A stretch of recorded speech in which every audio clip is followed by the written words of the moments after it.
Bonjour tout le monde.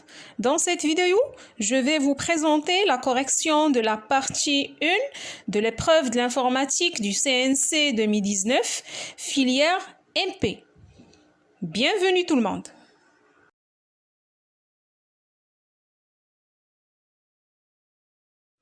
Comme vous voyez, cette partie s'intéresse aux bases de données et langage SQL. Je vous invite tout le monde pour lire ensemble et attentivement l'énoncé de cette partie. Dans les réseaux sociaux, on peut créer des groupes et d'inviter des personnes à ces groupes dans le but de faire des statistiques sur les groupes et leur nombre. Nous avons créé une base de données relationnelle composée de 3 tables: personnes, membres et groupes.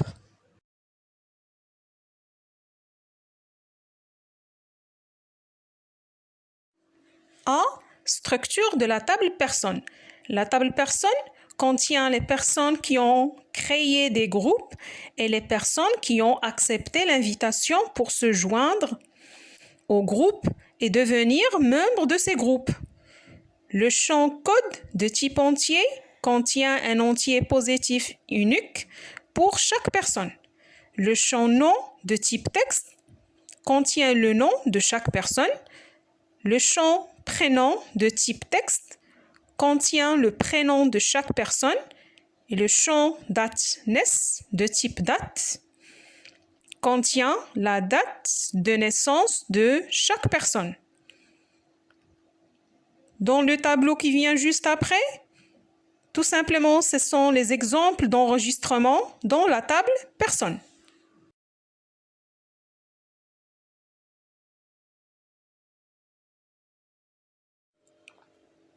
B. Structure de la table groupe. La table groupe contient des informations relatives à chaque groupe. Le champ ID de type entier contient les identifiants des groupes. L'identifiant de chaque groupe est unique. Le champ nom de type texte contient les noms des groupes. Le champ description de type texte contient un texte qui précise les objectifs de chaque groupe. Le champ code CR de type entier contient les codes des personnes ayant créé les groupes. Le champ date CR, ce type date contient la date de la création de chaque groupe. Et un tableau qui contient un ensemble d'exemples d'enregistrement dans la table groupe. C. Structure de la table membre. La table membre est composée de 3 champs. Le champ code de type entier contient les codes des personnes qui ont accepté l'invitation pour devenir membres au groupe. Le champ ID de type entier contient les identifiants des groupes. Et le champ date M de type date contient les dates auxquelles chaque personne a rejoint un groupe. L'énoncé vous propose aussi des exemples d'enregistrement dans la table membre.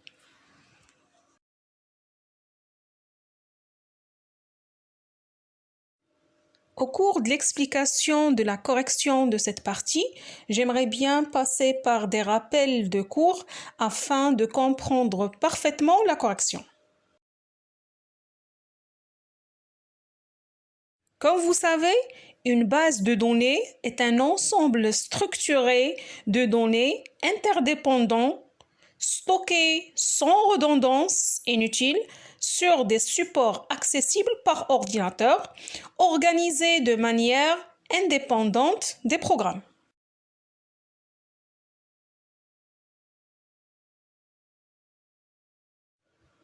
Par définition, un système de gestion de base de données, plus abrégé SGBD, est un logiciel qui permet à l'utilisateur d'interagir avec une base de données, comme par exemple stocker, chercher, mettre à jour, etc.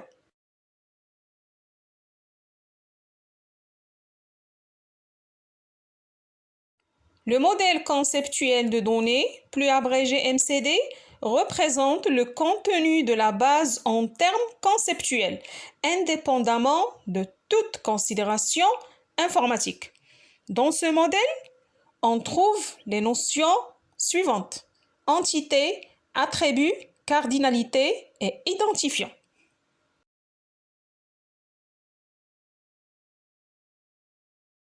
Après l'étape de l'analyse de l'énoncé, le modèle conceptuel de données correspondant est le suivant.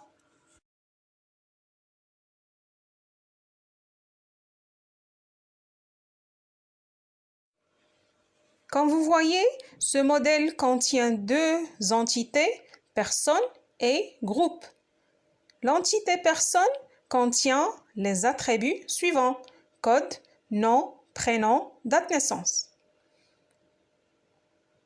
Et l'entité groupe contient les attributs suivants: ID, nom, description et date CR. En plus, code dans l'entité personne s'appelle une clé primaire. Et ID dans l'entité groupe s'appelle aussi clé primaire.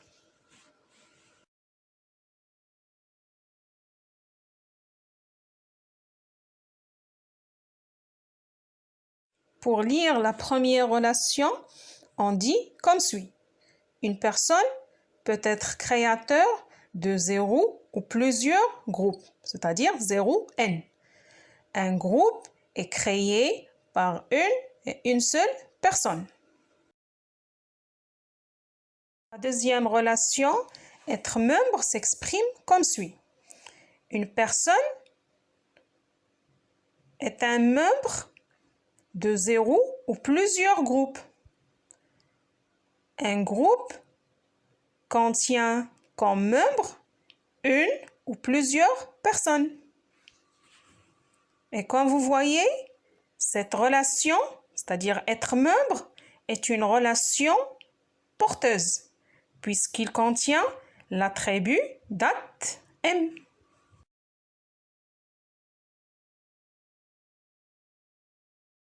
Par définition, le modèle logique de données, plus abrégé MLD, décrit la structure de données qui seront utilisées dans une base de données indépendamment des langages de programmation.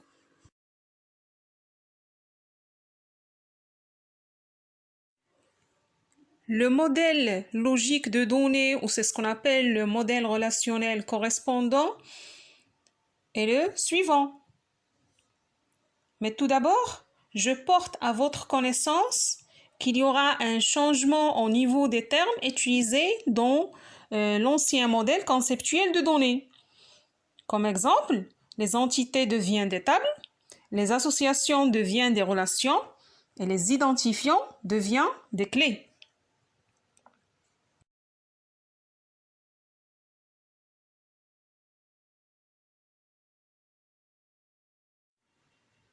Dans notre cas, on peut clairement remarquer qu'il y a une disparition de toutes les cardinalités et des associations, une relation devient table, il y a aussi des migrations des identifiants.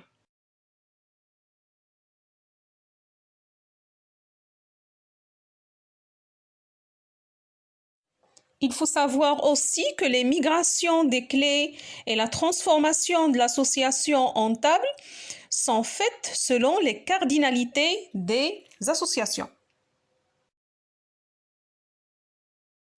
Le modèle relationnel obtenu, qu'on peut le dessiner bien sûr à partir de l'énoncé de cette partie, est le suivant. Il contient 3 tables: personne, groupe, membre. Personne contient les champs suivants: code, nom, prénom, date naissance. La table groupe contient les champs ID, code CR, nom, description, date CR. Et la table membre contient les 3 champs code, ID, date M. Ce modèle relationnel va nous faciliter la résolution de toutes les questions qui viennent juste après.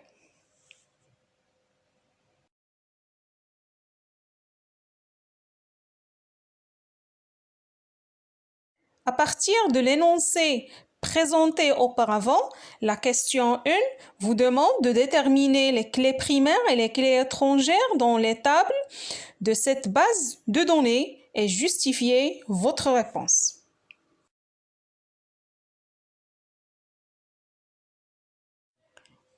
Juste pour vous rappeler, une clé primaire est la donnée qui permet d'identifier de manière unique un enregistrement dans une table, sachant qu'un enregistrement est tout simplement une ligne d'une table.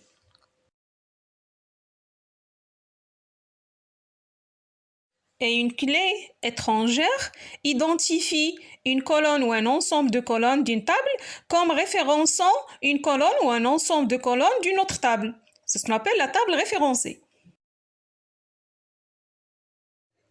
À partir de notre modèle relationnel obtenu, on peut déduire facilement les clés primaires et les clés étrangères. Dans la table personne, code est une clé primaire. Il permet d'identifier d'une manière unique les enregistrements de la table personne. Dans la table groupe, ID est une clé primaire. Il permet aussi d'identifier d'une manière unique les enregistrements de la table groupe.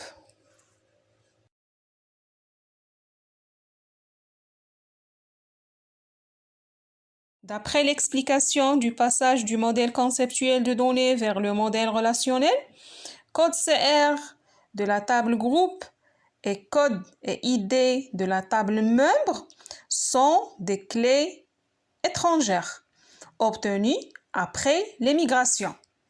Dans la table groupe, code CR fait référence au code de la table personne. Code de la table membre fait référence au code de la table personne et ID de la table membre fait référence au ID de la table groupe.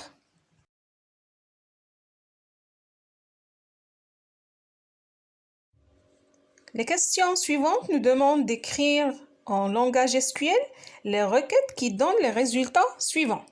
La deuxième question, les personnes qui sont nées le mois 6, triées dans l'ordre croissant des âges, c'est-à-dire du moins âgé au plus âgé. La requête correspondante s'écrit comme suit.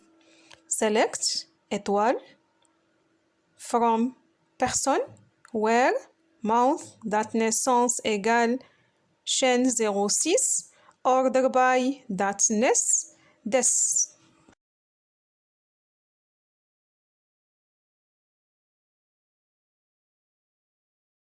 Comme vous savez, le mot select indique la liste des champs à afficher. Pour afficher tous les champs, on utilise étoile. Le mot from indique à partir de quelle table seront extraites les informations. Toute requête SQL se termine par un point-virgule. Par convention, les instructions SQL sont écrites en capital dans le code d'un programme afin de les distinguer du langage de programmation.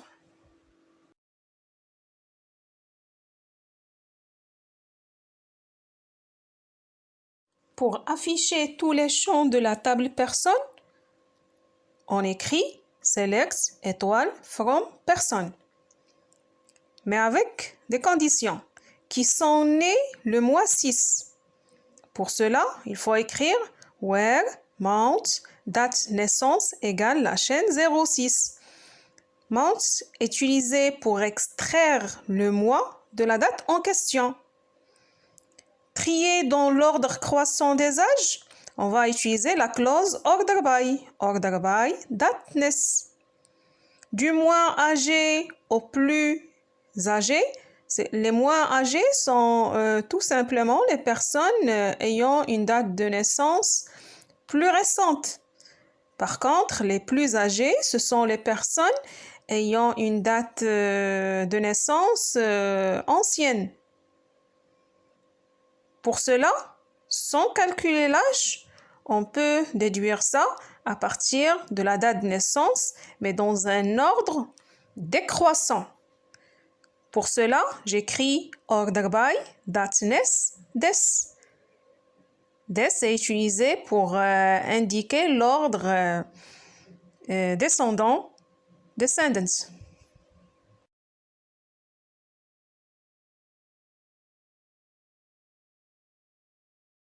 La question 3 demande d'afficher les identifiants des groupes, les dates de création des groupes et les noms et prénoms des personnes ayant créé ces groupes.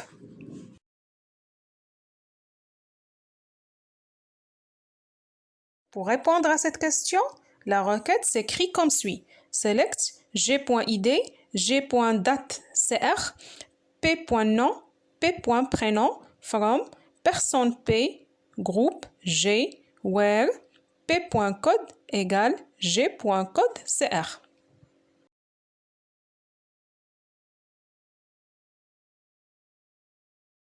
Pour afficher les identifiants des groupes, les dates de création des groupes et les noms et prénoms des personnes,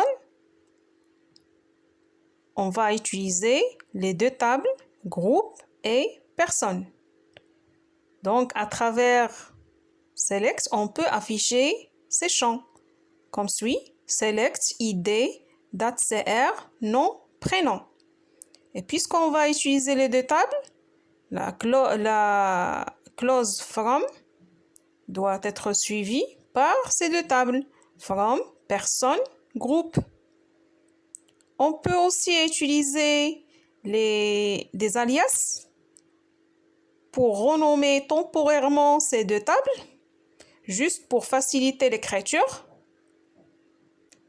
Donc, les champs de la table personne doivent être précédés par P et les champs de la table groupe doivent être précédés par G.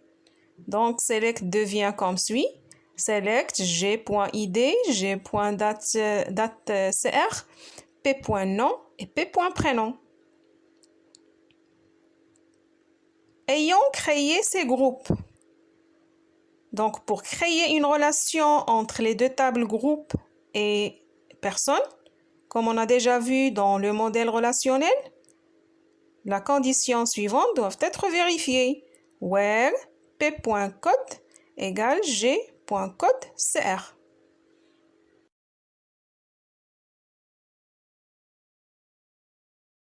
Dans la vidéo prochaine, je vais vous présenter la correction des questions qui restent de cette partie et je vous remercie infiniment pour votre attention.